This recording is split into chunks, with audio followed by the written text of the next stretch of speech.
Welcome to Cars on Call. I am gastroenterologist and automotive journalist Steve Schutz with trauma surgeon Stefan Moran, automotive connoisseur collector, who collected one less car now. He got rid of his Porsche. Adams Hudson. So, guys, we're going to talk about a bunch of stuff. Cheap BMW i8s. We're going to talk about Cars on Call being right about the BEV infrastructure and some responses by manufacturers, particularly Porsche and Lexus.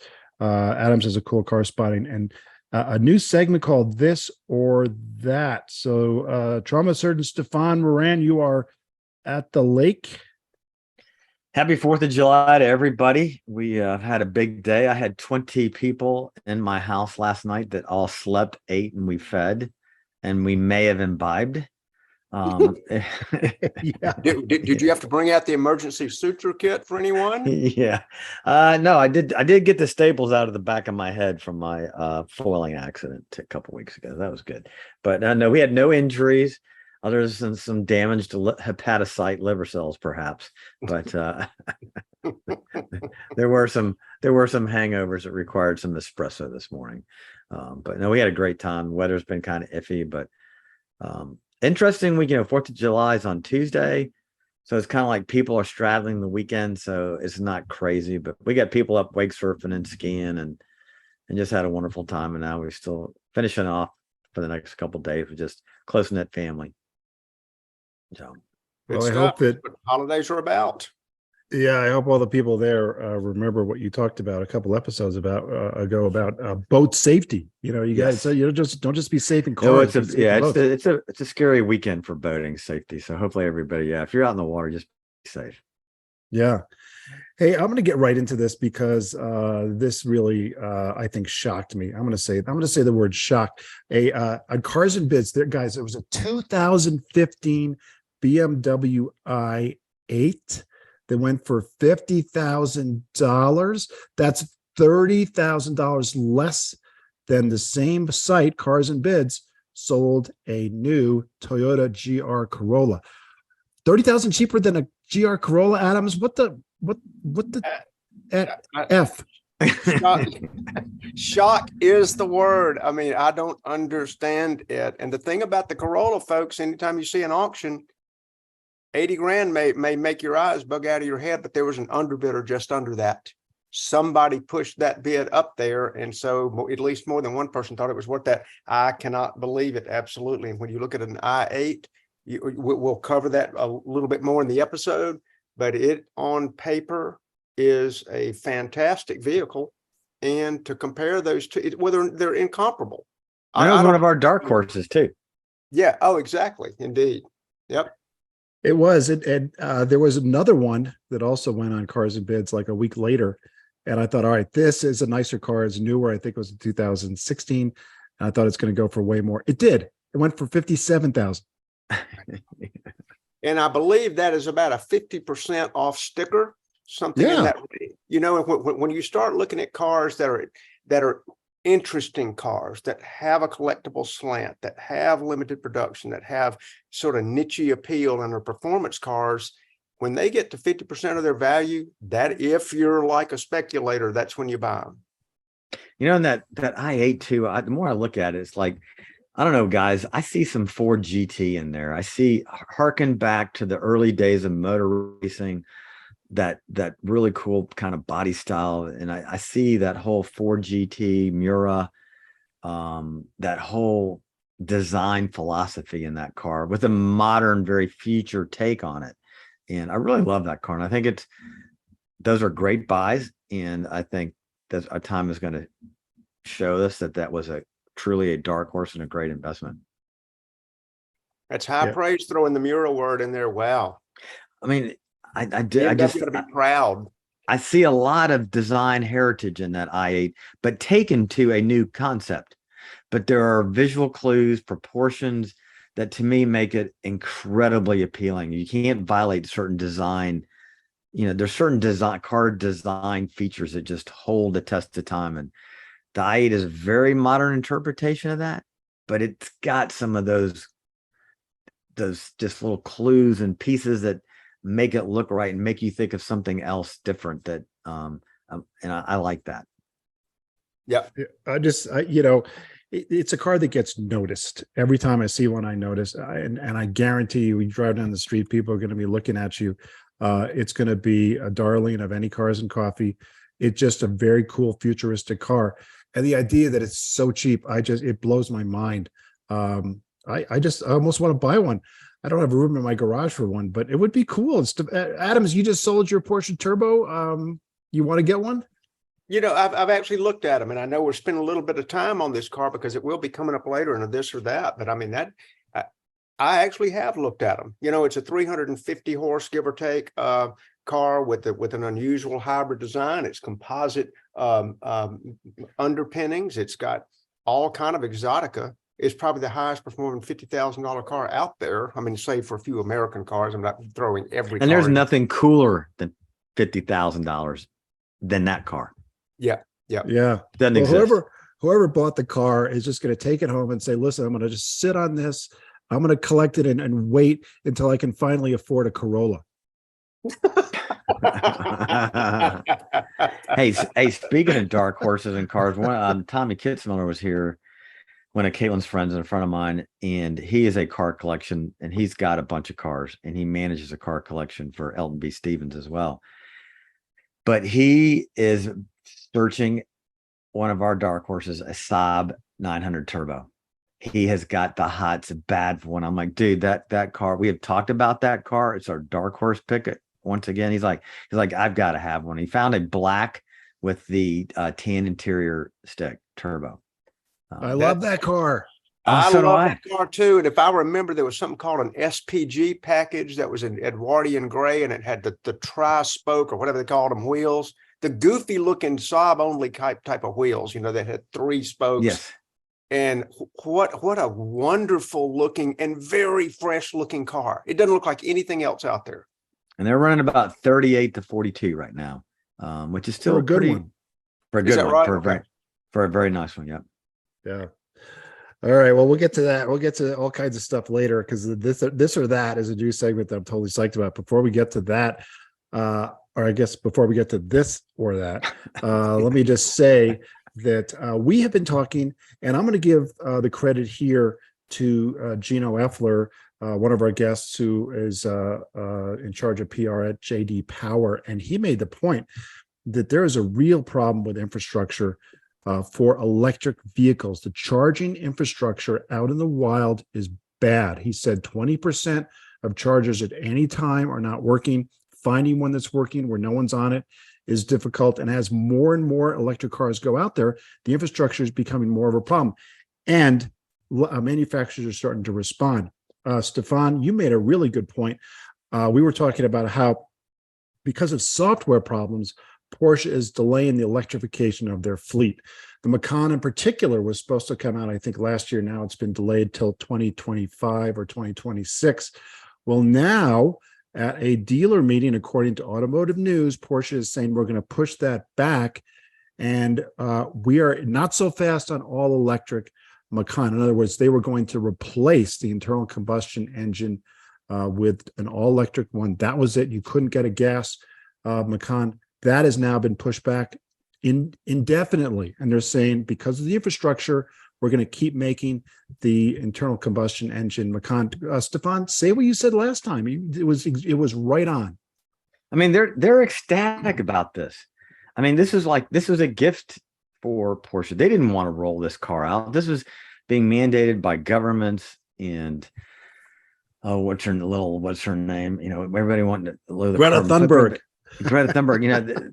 Porsche did not want to really push forward on this, and this is the perfect opportunity for them to say, "Hey, we're selling the hell out of these Macans." Perfect excuse not to do it, And Kia Toyota had been against this whole movement and didn't want Toyota moving in this direction, and he caught a lot of grief for that. But now Porsche is falling in line. We're going to see other manufacturers fall in line. Hey, guys, yeah, we want to do BEVs, but we need to back it up, slow down these timelines, because realistically, we don't have the infrastructure to do it. And look, I mean, Ford now, Stellantis, and who else has joined the Tesla charging standard?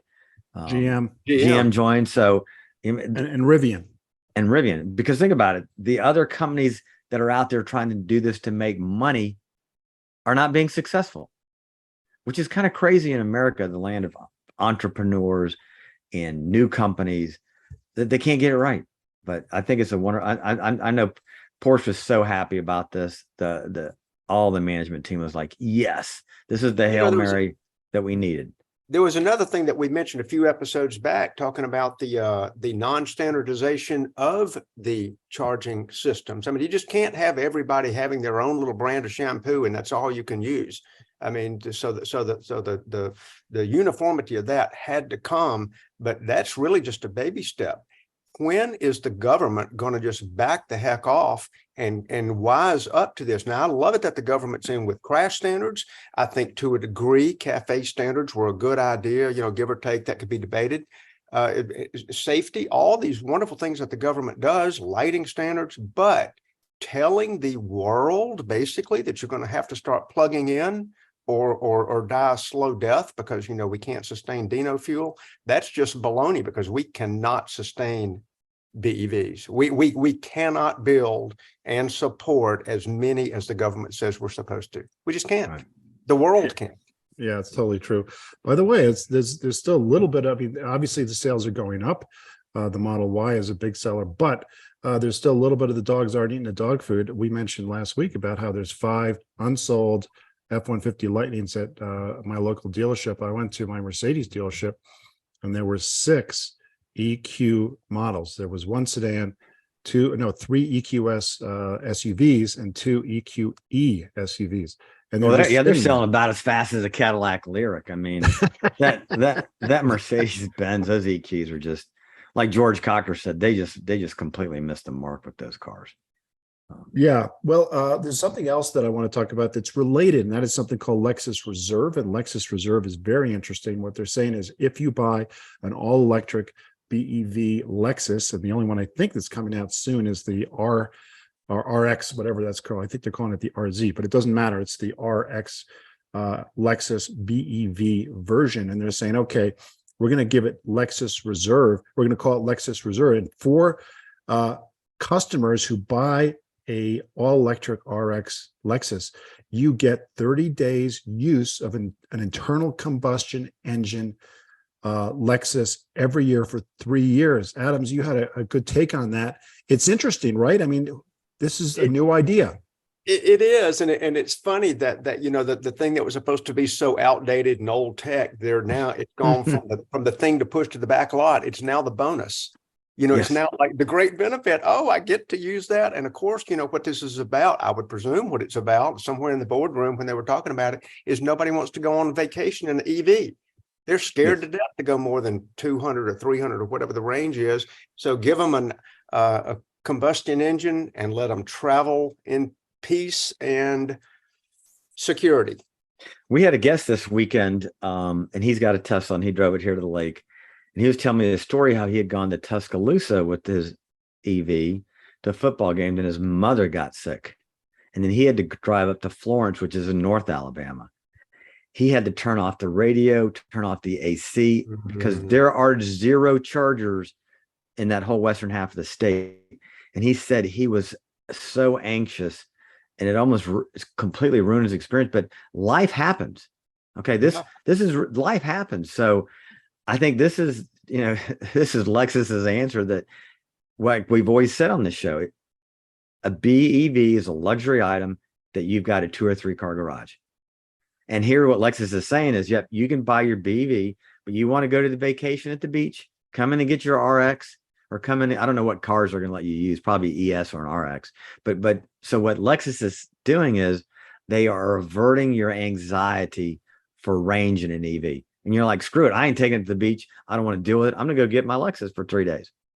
All right. And I think it's a brilliant move. Yeah, I think it's a brilliant move. And here's another dose of reality. This is what's happening is people don't really understand until you're there, until you experience anything new. And that's true for a BEV too. A friend of mine told me yesterday that he's got a really good friend that has a F-150 Lightning and loves it. Couldn't be happier with the Lightning. So he went to the place where he boats. It's a reservoir near here. And he took his F-150 Lightning and he took his boat, not a really huge boat, ski nautique type thing. And he took it and he launched it. And then he brought the truck back and he had 7 miles of reserve electricity. Guess how far? Holy shit. Guess how far the reservoir is? 25 miles away. He drove 50 miles and he had 7 miles to go. And is he still out there? What happened? He made it home, but he had 7 miles of reserve. But here's the funnier thing. Okay, I mean, this is not funny, but so think about it. You're taking a BEV, an electric truck, and you're towing a gas boat. And do you know how many gallons an hour I burn of fuel in my boat wake surfing? 10 gallons an hour. Yeah. Whoa. Okay. Yeah. Goodness gracious. Well, it's a big, heavy boat, and you're moving. So think about it. So yeah, you're taking your BEV that you can't even go round trip, and you're going to go out there and you're going to burn 40 gallons. And talk about a carbon footprint. This is this mismatch thing. I mean, it's crazy. It is crazy. You know you're burning some gas when the way you calculate it is gallons per hour. Yes, gallons per hour. Yeah. I mean, how big of a that's just like, it's hard to even imagine a gas nozzle can do that. That's it's a hell of a pump on that thing. But Yeah. you think about it, I tell you, take a 22-foot boat, you put 1,800 pounds of water for ballast, and then you've got 6 people in the boat. So now of course, you've exceeded all the little warning signs on the boat because you're not supposed to do it. And then you're cruising at 10.5 miles an hour, making a 4-foot wave that people surf behind. I mean, it's crazy, but it's a lot of fun. But yeah, it's about 10 gallons an hour. When those ski boats get converted to all electricity, you'll have to charge it for 4 days just to go out for a couple hours. Yeah, and then we're gonna have people floating on the surface like a fish fry. Yeah. And I can see the floating charging stations of the future. Oh yeah. Imagine. I mean, I know we're getting off track, but there's a thing called, so when you add water to a boat, that's neutral balance. So the water weighs the same as water. When you put a battery in a boat, that thing sinks, okay? But if you have a boat full of water, it's still going to float, but the flotation that it has, it's not going to sink. But if you put the same amount of lead into a boat as you do the water in the boat when you're doing ballast, that thing sinks like a rock because it has to do with displacement. So it's neutral ballast in terms of, but yeah, electric boat, give me a break. Well, your boat will sink, Stefan, which is a shame, but we're saving the world, so why not? Yeah. Hey, Adams, car spotting, you saw something really cool. I don't know if you could beat the Isuzu Impulse from last week. So let's hear what we got. That's tough. Yeah, the Impulse, which exactly 4 people had ever heard of it in their life. I thought it was great. This is what people have heard of. It was the mid 70s or probably early 70s, 73-ish. Steve, you may know better than I, Toyota Corona.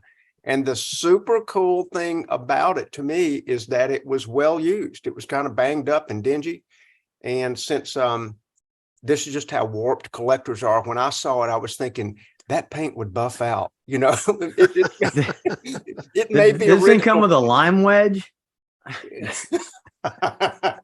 Well, they sold so many of those things that was the deal. They sold 87 jillion of those things. That was the original coronavirus.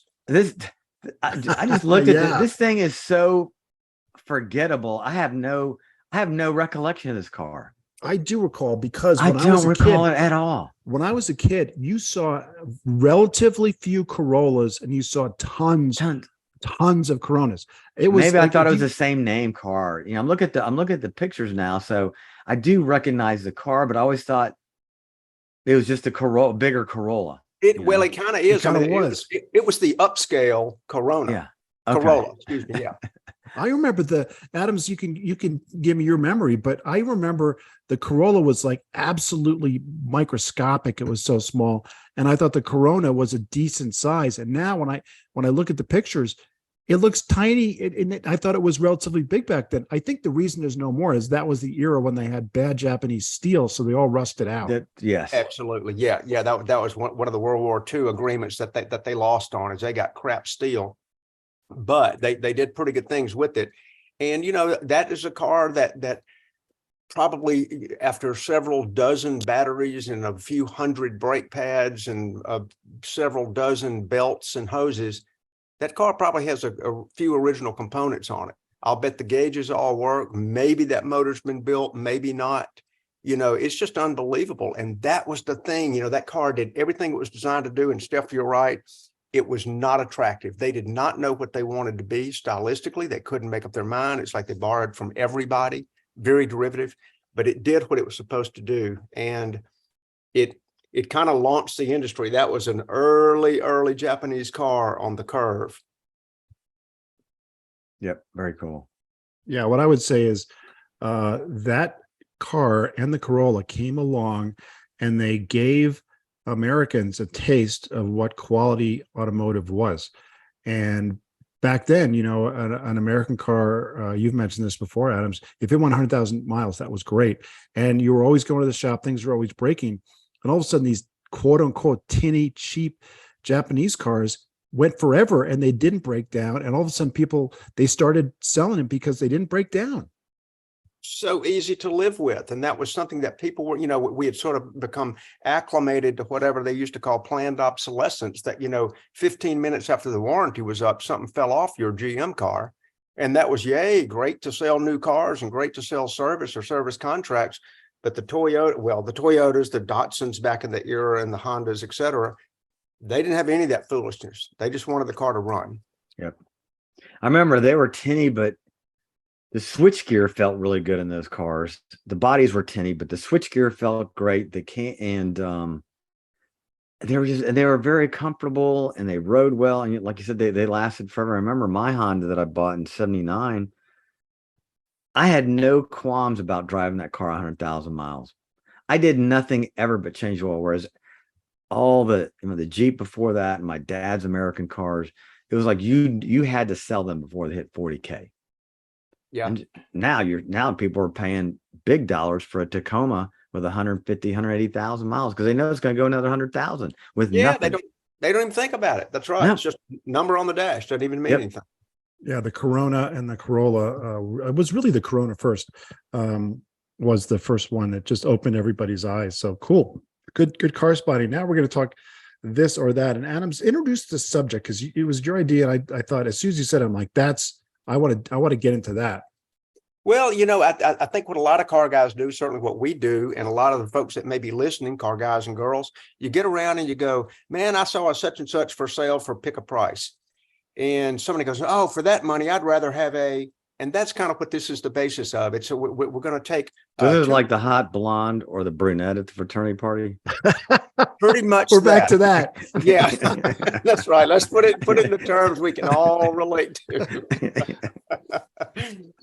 And that's so we take a car that occupies sort of a shared niche, or it scratches the same itch, whatever you want to call it.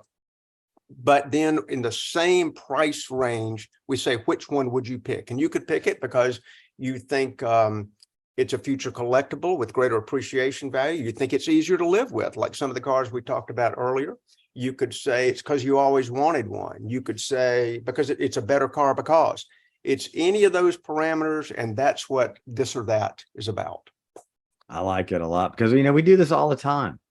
We do. Do I get the SC or the Street? Do I get the PDK or the Shift?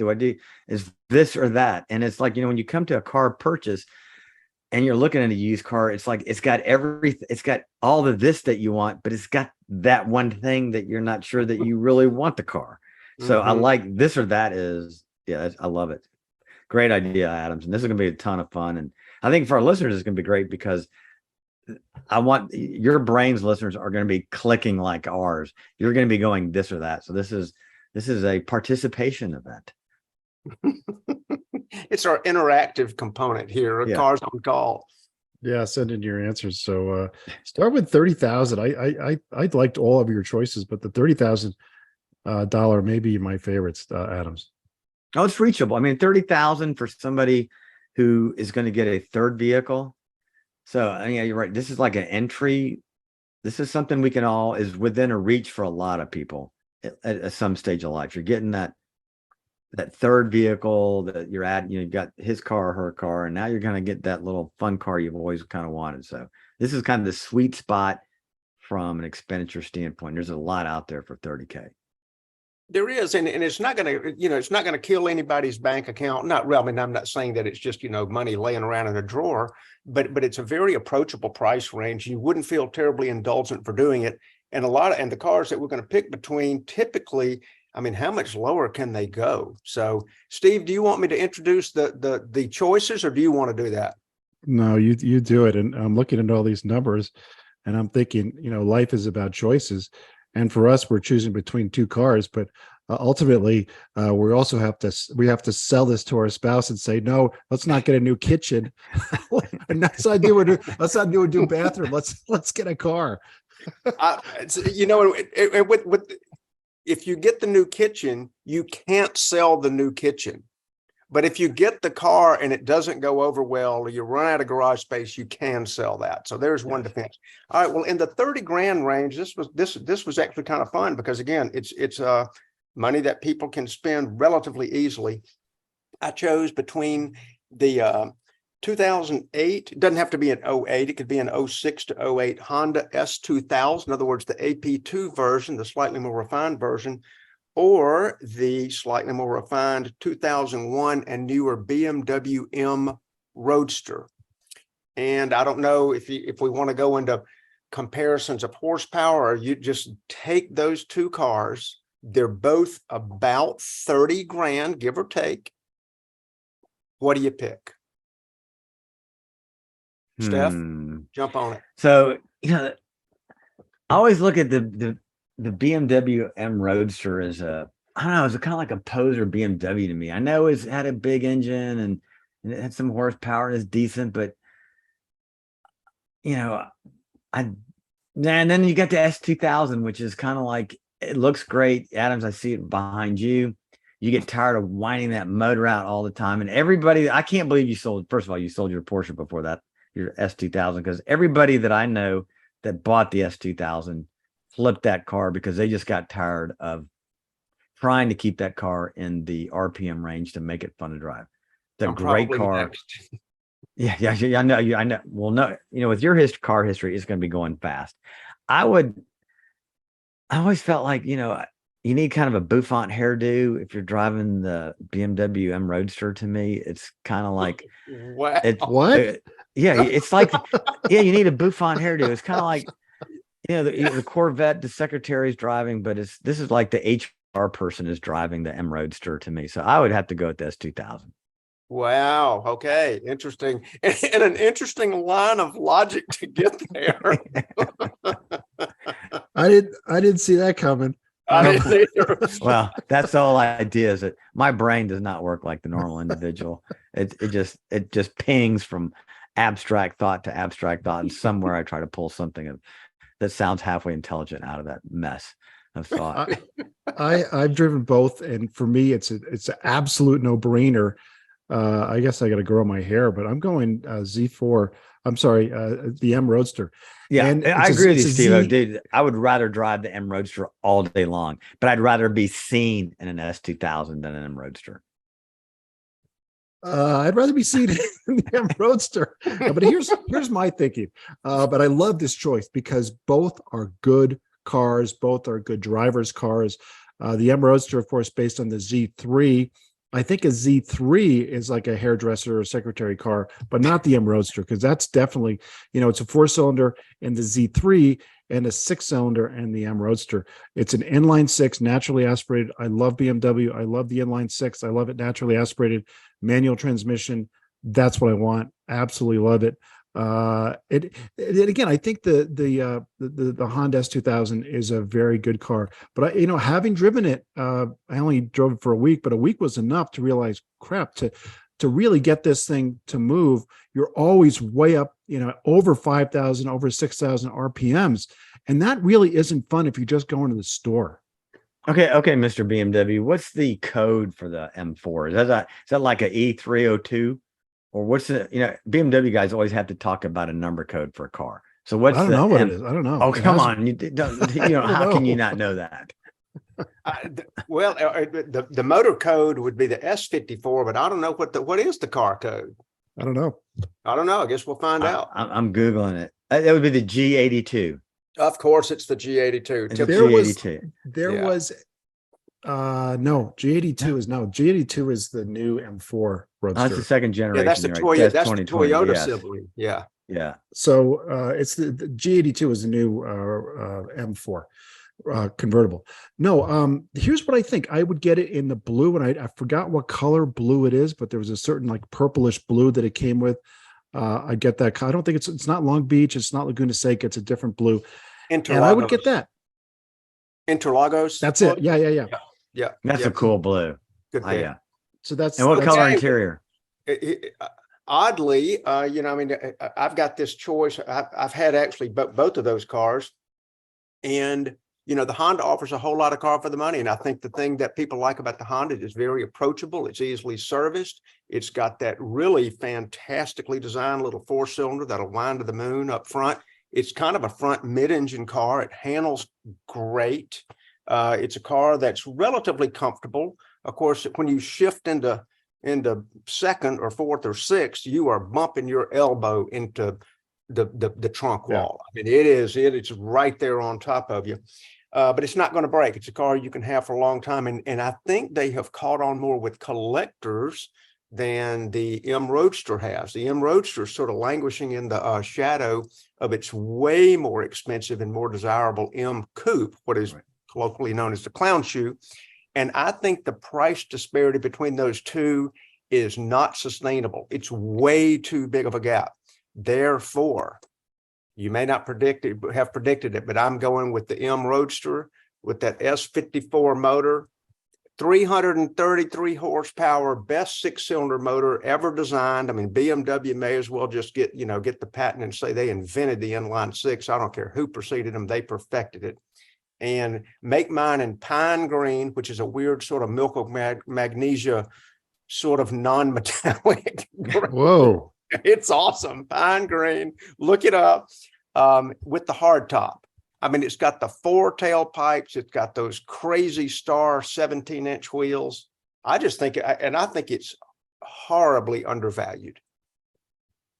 Yeah, I totally agree. It's the exact same engine as the E46 M3, which is always considered to be the best M3. I like it. I actually like the looks. And now I'm kind of bummed because, oh, by the way, I have to say very quickly, I don't hate the S2000, and the S2000, I think, has the best manual transmission I've ever driven. Bingo. Agreed. Yeah. I think it's the best one I've ever driven. So it's unbelievable. It's a really good car. Here's But about the but let me just S2000. finish. Yeah. I would just say this. It never occurred to me that this car that I'm like, okay, that's the one I would get. I would love to collect one. I would love driving it. It never occurred to me. I got to change my hair. Well, here's my take on these two Yeah. dark horses long term is that the S2000 has some JDM coolness about it. It had that crazy VTEC engine, and JDM, the young kids, this next generation love JDM, and there is that VTEC, that technology in this S2000, which is the attractor, and I think is going to make that car more valuable long term than the BMW. Well, I don't disagree there, Steph. I think a couple with very low miles and very pristine, collector kept, not kitted up and kind of ruined as a result, have bumped over 50 grand. We're talking about a $30,000 normal car, but there's some that have gone over 50. Yeah. I think the collector wave favors the S2000. Yeah, I would buy the S2000 if I were to buy it more from and enjoy it, I'd get tired of it quickly, but I would recoup my money a lot faster. And if I did just park it, I think I'd have greater value down the line. I think so too. Well, we got to move to 50,000. But before we do, I would just say in 10 years, I say the M Roadster wins Cars and Coffee over the S2000. Wow. Okay. There's a prediction for you. Write it down, folks. And we want to hear from our listeners too, and let you weigh in on this. Here's one that was harder for me, the 50 grand price range. We've already pulled the cover off one of them that we already know, which is in the 50 grand price range. We've got the BMW i8 car that we've already spent a little time on versus the Alfa Romeo 4C. And I may have to say a little bit about the 4C just because we've already given the BMW a little bit of the spotlight. I mean, the 4C is sort of taken some of the design clues from the way more attractive 8C, you know, which is a $200,000 to $350,000 car. But it's got the 4-cylinder motor in the middle, and it's out of production, like the i8's out of production. So it's got a lot going for it. It's got a dual clutch transmission, the only way you could get it, which is considered a pretty good transmission. And though people may scoff, it has a reputation for reliability. So there's the 4C versus the i8. Steve-O, we'll start with you, man. Jump in there. Yeah, these are both 2015, so they're starting to age. For me, I didn't even think about it. I immediately went Alpha, and here's why: it's a manual transmission, and the i8 is not available in manual transmission. I have not driven the 4C, but I heard it's great to drive. The transmission's great. It's a great manual. So for me, that's the thing. The only knock on it, I think it's a good-looking car. The only knock on it, I guess, is like almost no luggage space, and that's a real problem. But except for that, I think it looks great. You know, I'm not going to take it on a long trip anyway. I didn't realize it was only 50,000. I thought it'd be more than that. That's my choice. I think it's great looking. It's got a manual, lots of fun. Wait, help me out here. Somebody looked that up. I did not think the i8 could be had with the manual. No, I'm sorry. The i8 can't. But I'm talking about the Alpha. Yeah, the 4C. The 4C is manual only, is my recollection. No. It's dual clutch only. Dual clutch transmission crap. only. Yeah. I got that wrong. I got that wrong. All right. In that case, this will be interesting if that tilts you. It doesn't. I'm sticking with it. It's Okay. analog. It's analog, and I love it. I love everything about it. I'm not crazy about the transmission. I thought it was manual. Doesn't matter. That's my choice. Okay. Interesting. All right. I love hearing the logic. Stefan, jump on it. I love the looks of the 4C, but everything about owning an Alfa Romeo scares the hell out of me. Good point. I mean, okay, I've dealt with Lucas Electronics on a British motor car. I can't even imagine the electrical gremlins of Alfa Romeo are just notorious. I think Alfa Romeo invented range anxiety. Yes. So, like, if I was just to park this thing and kind of look at it, it's got cool lines. It's a great 2-seater. But God, trying to fix this thing in the old US of A and trying to find, you know, a Alpha mechanic in Birmingham, you could probably find one. But I don't think Alfa Romeo is going to be long in this country. And I think it's going to be an orphan car. There's always Alfistas out there that love Alpha. But the reliability, now you think about, well, you could say the counterpart would be, what about the complexity of the i8 that shit, if something goes wrong with that car, they ain't nobody fixing that thing. So you'd have to take it to NASA. Yeah. Exactly. So I think from what for me, as we're going down the line, making this move, I would just have to go a red Alpha for the pure emotional. It'd be the only Italian car I'd probably ever own or park in my stable. It would have to be red, wouldn't it? It'd have to be red. Yeah, absolutely. Just no hand. It'd have to be red. This car has to be in red. All right, Adams, man, I'm dying to hear your choice.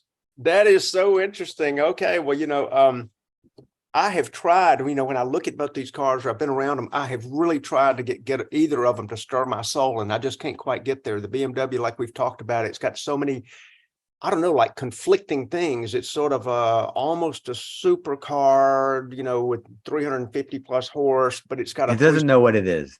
It doesn't know what it is. Yeah. Yes. Yeah. It's like, it's that, but it's got a 3-cylinder motor. It wants to be a grand touring car with the back seat, but it doesn't have any luggage room. It's I don't know. It's an intriguing formula, I will say. It is a study in contradictions. And I have a slightly difficult time when I look at that car, like we all sort of get mental impressions of things. I can't reconjure exactly what that thing looks like from the side. It's got so many sharp edges, and it's almost like the roof looks like it's lifting off. I don't know what that's trying. It looks like it's an exploded drawing of itself driving down the road. Where the Alpha, the only aesthetic pick on it, is just too stubby.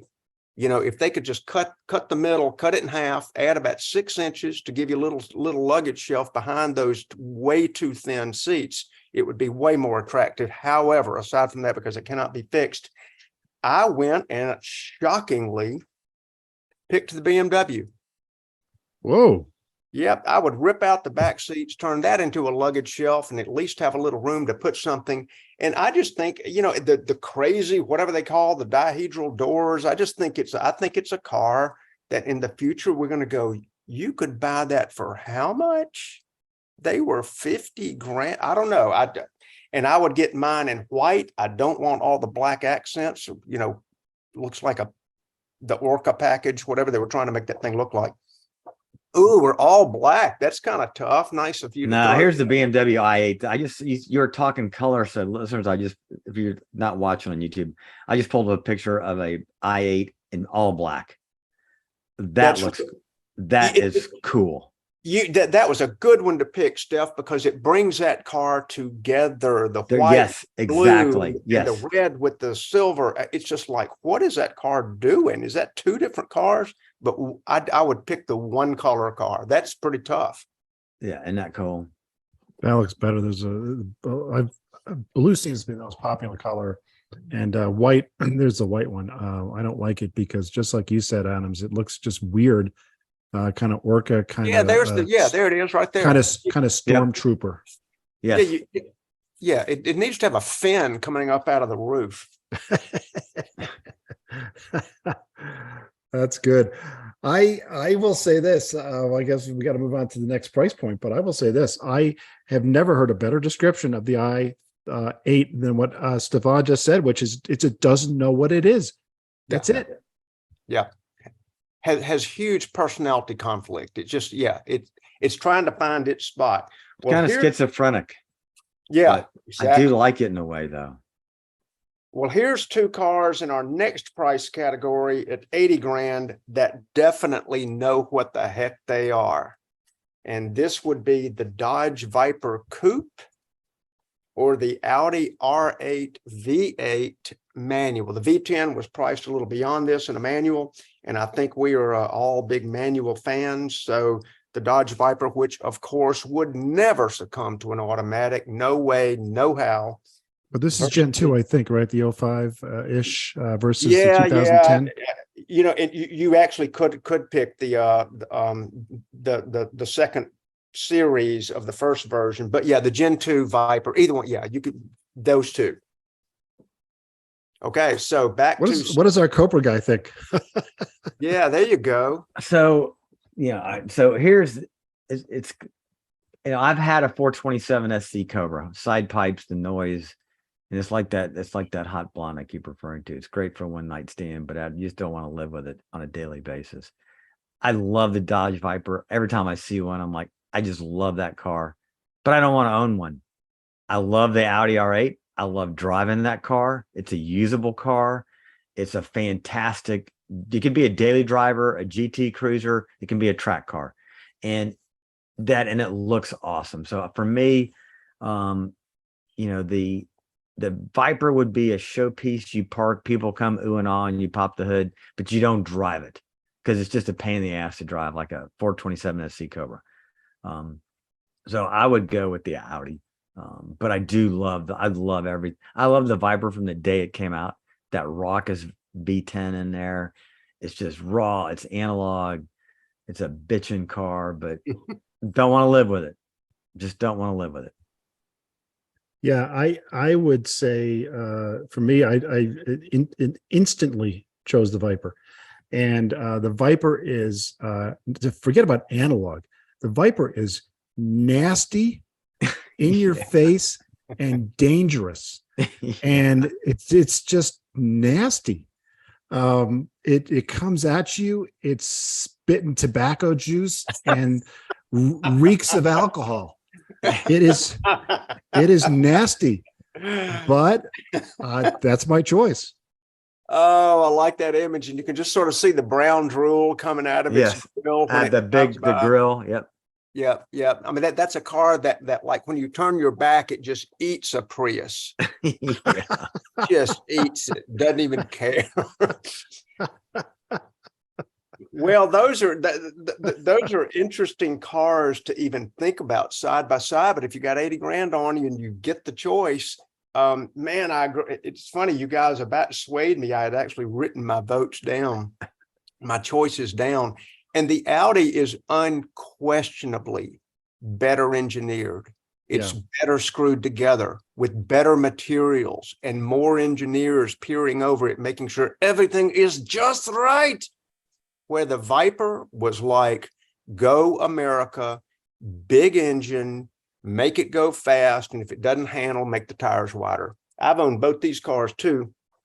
And I lived with the Viper, a 2000 model Viper, which was, I think, about a 450 horse car. And Stephen, you're right. That car is dangerous.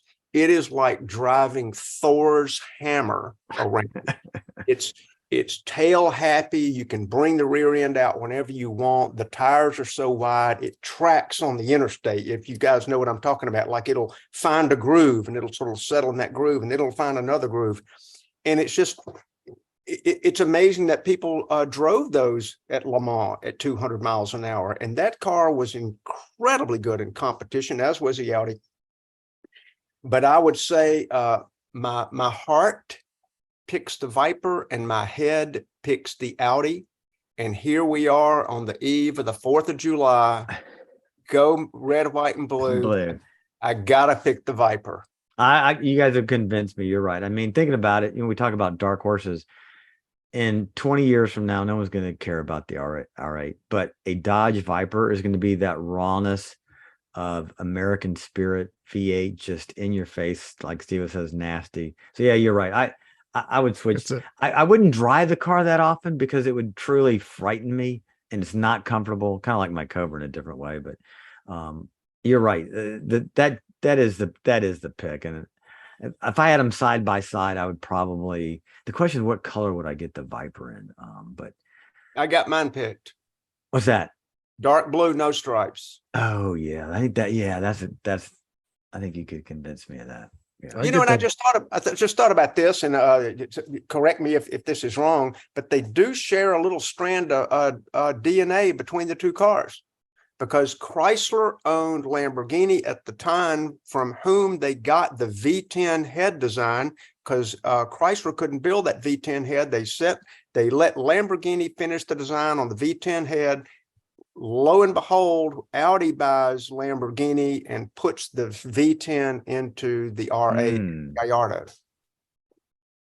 I had no idea. I didn't think I was just thinking about it. That's amazing knowledge. And wow, I had no idea. Well, I hope that's correct. I'm pretty sure that's right. But I had to say, going back to Stefan's idea, which I immediately went to, Stefan. So the R8 is the really pretty blonde who's in really good shape, and she's the preppy, really good shape blonde at the frat party, and that the Viper is the porn star in a bikini. With the tramp stamp. Dangerous.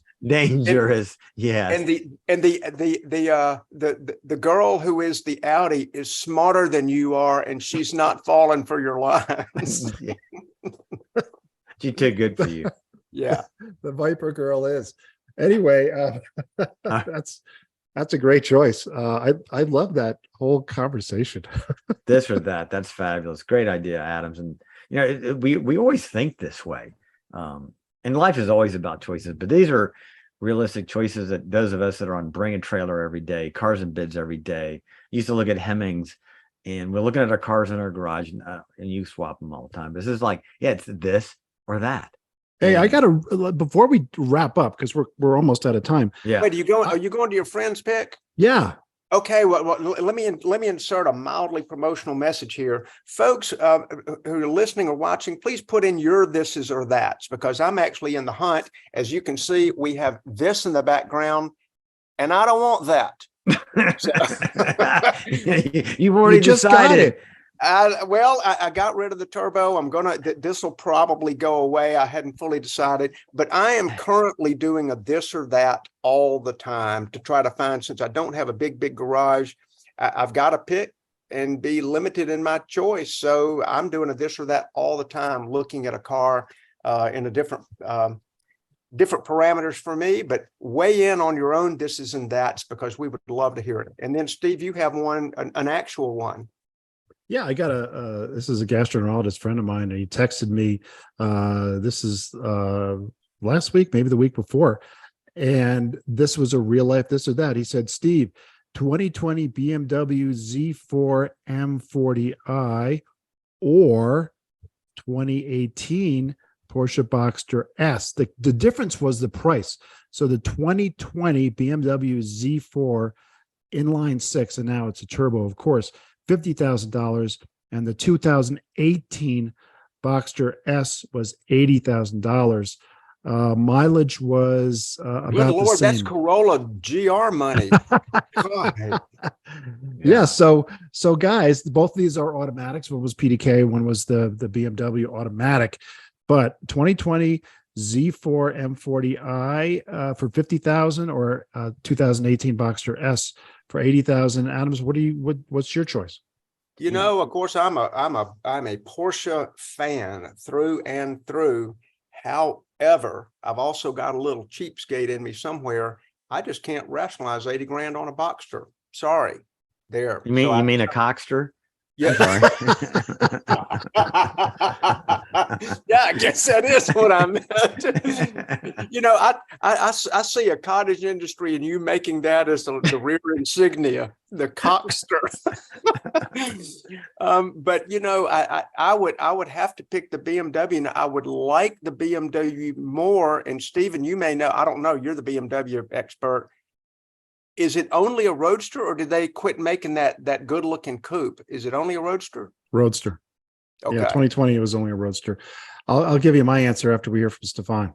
I texted the guy. I texted the guy back. Yeah, I just couldn't own a Cockster. I mean, I just couldn't do it. I could own a Cayman, but I mean, if you're going to get a convertible Porsche, it's got to be a 911. It's just, so I couldn't do that one. So I'm not a huge fan of the Z4 M40i, but it's a hell of a performing car. And at that price differential, I don't see the added value. And especially driving around in a Cockster. No, I'd go with the BMW. You know, to sort of follow into Stefan's vein before you give your answer there, Steve, Jeremy Clarkston said about the Boxster, he said, when you buy a Boxster and you drive around, basically you're admitting to the world that your life hasn't gone exactly as well as you'd planned. Yes. Yes. Very well said. That's how I feel about that car. That car gets no love. I will say this. For me, it was, again, a no-brainer. And I told the guy, just get the BMW. And I said, the reason is it's cheaper, number one. And number two, this is an unloved car, the Boxster. And every Boxster is not unloved. But the one with a 4-cylinder engine is unloved. And this is a 718. Great point. It's got a 4-cylinder, and it sounds like a damn Subaru. It's a flat 4-cylinder, just like a Subaru. So if you put it next to a WRX, it's the same type of engine configuration. It sounds a lot like a Subaru. Who wants a Porsche that sounds like a Subaru? Who wants a Porsche that sounds like a Subaru? No. Yeah. Man, slam it down, throw it in the ring. You know, and folks, before you think that this is all like Boxster discussed, and Stefan may not be winnable in this argument, but honestly, if we were going to do a this or that, you could go as far down as 20 grand and get yourself a 2001 Boxster S with a real honest to God 6-cylinder engine and a 6-speed transmission. And it is the best car in the world for Tail of the Dragon. Oh, hands down, the cars from a driving dynamic standpoint, they're amazing. Yeah. But it's just like you said, it's like Jeremy Clarkson. It's like, you're a wannabe, could have been, didn't quite make it. You know, you didn't. And this is like, you're almost there, but you didn't cross the finish line. Wannabe. All right. Well, that wraps it up, and Stefan closes out. All right, listeners, remember to listen, subscribe. We've got short takes on YouTube. We've got the long takes. Tell your friends about us. We want to keep this podcast going, but we need your support, and we appreciate your comments as well. All right, guys, we'll see you next week.